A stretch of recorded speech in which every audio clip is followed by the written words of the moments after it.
Good afternoon, everyone, and thank you for joining us. Israel's ambassador to the UN, Danon, will provide a brief statement about the latest developments in Israel and Iran since Operation Rising Lion. He will take your questions afterwards. If you do have a question, please remember to state your name and news outlet. Thank you.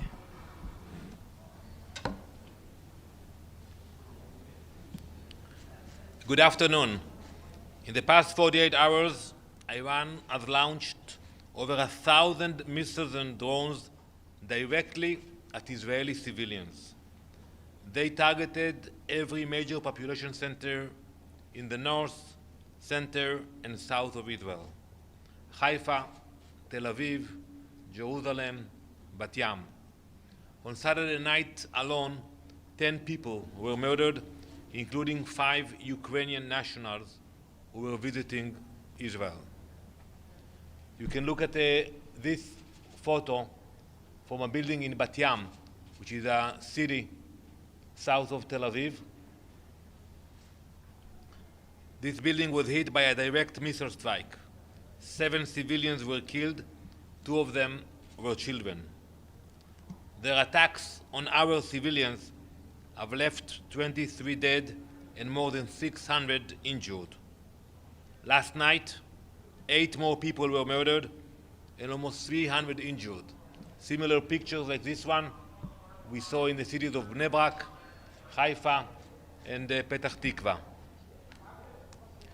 Iran's goal is to kill as many civilians as possible.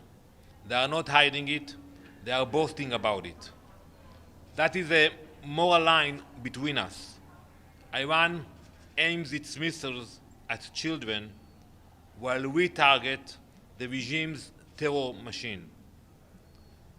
Before we launched Operation Rising Lions, we uncovered clear evidence that the Iranian regime was preparing a war of extermination.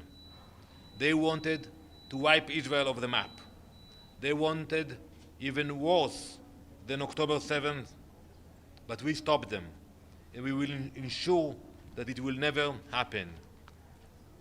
We are determined to achieve our objective of Operation Rising Lions: to dismantle their nuclear program, to eliminate the threat of their ballistic missiles, and to neutralize Iran's grand extermination plan. Soon, the General Assembly will resume the debate on the topic of sanctions, and I have come with a clear message: sanction Iran, isolate its regime, cut off its lifelines. The international community must find its backbone. It must sanction Iran now. The longer the wait, the greater the calamity. Thank you. Batman Kalbasi, BBC Persian Ambassador. Since you had the last press conference here, over 200 Iranians have been killed. Majority of them are civilians. In the case of yesterday, there was an actual car bomb that went off in the middle of an intersection. Buildings are being attacked that are residential, not very dissimilar to this one. The claim that you're just attacking nuclear or military sites is plainly not true, because we are seeing images of civilians getting killed all over the place. That's one. The second one, the spokesperson for IDF this morning said to District 3 of Tehran to leave because their lives are in danger. There are over 300,000 people in that district. How could they possibly leave on a shortage of gasoline because Israel hit a bunch of gasoline depots and all the highways are locked? Where are they going to go? Are you going to take responsibility for the many civilians who are dying in Iran right now under Israeli bombs? So let's speak about intentions. We are doing everything within our power to minimize civilian casualties. We aim targets that connected to the regime. And if there are civilian casualties, we regret that. Iran, on the other side, is doing exactly the opposite. They send those ballistic missiles into the cities. And unlike, we had a conflict with Iran a few months ago. Back then, they were targeting military bases, Air Force bases. This time, it's a different case. This time, they are targeting the cities. So we try to minimize. And yes, if we can give a warning to civilians to move from those areas, we are doing it, because we have nothing against the Iranian people. And I want to be clear about it. We pray for the Iranian people. We care about the Iranian people. We know that they are oppressed by this regime, and we hope that the day will come that we can work with them, like what we did with them 46 years ago before the revolution. So we will do everything we can to minimize civilian casualties. But as you said, it's a war, and we have seen what happened in our cities. So we will continue to target the military sites in Iran. The defense secretary of your own government said the Iranian people in Tehran will pay the price. You clearly don't intend not to. No, he clarified his words, and here I'm telling you very clearly, we have nothing against the people of Iran. Do you think it matters your intention when they're dying under your bombs? Well, as I told you earlier, we are targeting military sites. We are targeting the facilities of the IRGC, the nuclear reactors, not like what the Iranians are doing. Please, Edith. Thank you very much, Mr. Ambassador.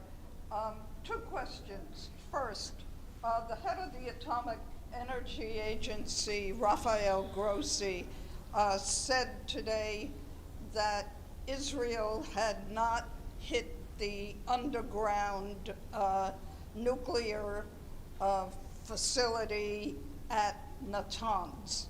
I believe you had said at the Security Council meeting on Friday that the facility had been destroyed and enabled. What is Israel's assessment of that? And secondly,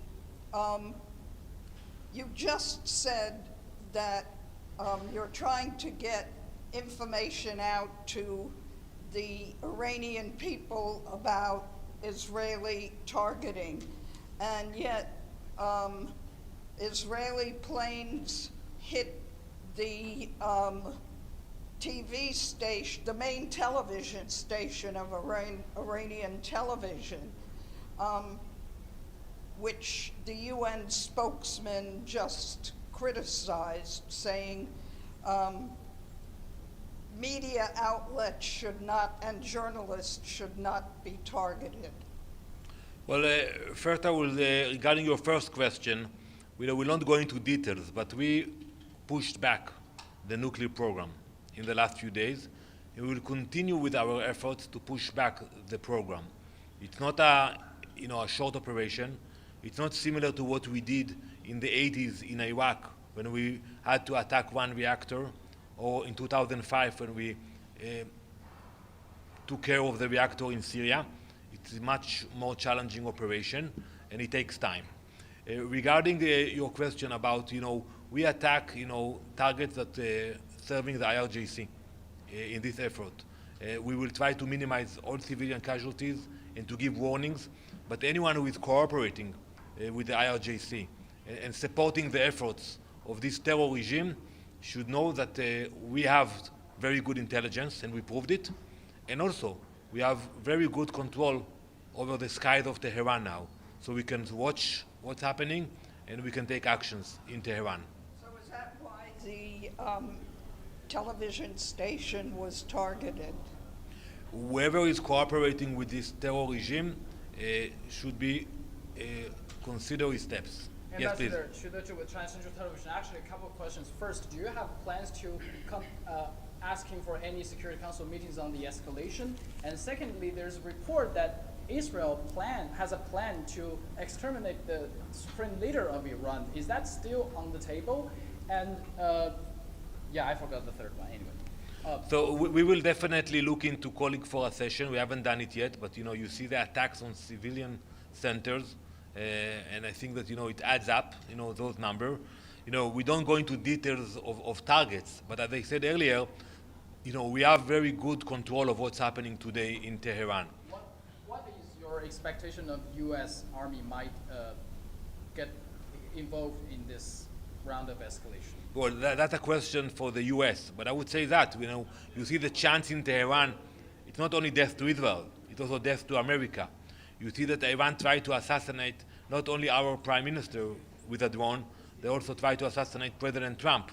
So Iran is a threat not only to Israel, and I think many countries realize that, and you can hear it on private talks with many PRs here, that they're actually thankful for Israel of fulfilling this task of dealing with this terror regime. Yes, Stefano last question, please. Yes. Stefano Vaccaro, Ital Press, La Voce di New York. President Trump in Canada just said that Iranian contacted him to find a way to stop this war. He was asked, what are you going to do it? He said, in the beginning, he said it was now late, but my question to you is, what has to happen for Israel to agree for peace talk with Iran now? So there's a saying in Farsi that you can do something with your hands and do something different with your legs. Maybe you can help me with the translation. So we need to see what are the actions of the Iranian regime is. Just to say it's not enough, because we saw in the last decades that they are master of deception. They know how to play the game, to buy time. So if they really mean it, that they are willing to give away this machine of terror and destruction, that there would be place for dialogue. But if they are trying to buy time and to play the game, we are not there. Thank you very much. Yes, you're. Yeah, thank you. Abdulhamid Salam from the Arabic Daily of Quds al-Arab. In 1 week, Mr. Ambassador, Israel attacked Syria, kidnapped 7 people. They attacked Lebanon and killed some civilians on the ground. They attacked Yemen also, in addition to the genocidal war in Gaza and the West Bank.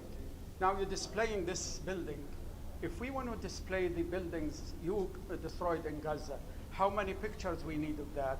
And do you think that Israel is an international law-abiding country? Absolutely yes. And I will answer your question that every example you gave, you should ask yourself, who started?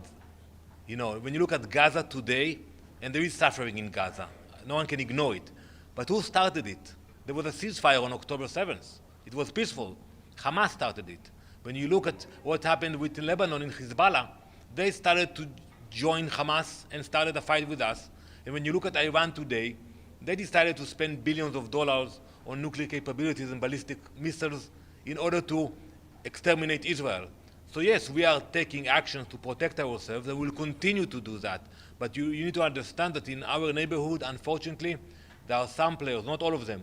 We have the Abraham Accords, we have strong peace treaties with many countries, but you have radical elements that they have a vision to wipe Israel off the map, and we are ready to stop them from fulfilling it. You started the war in Iran. No. You admit that. No, we took a preemptive steps in order not to be surprised like happened to us on October 7th. Thank you very much.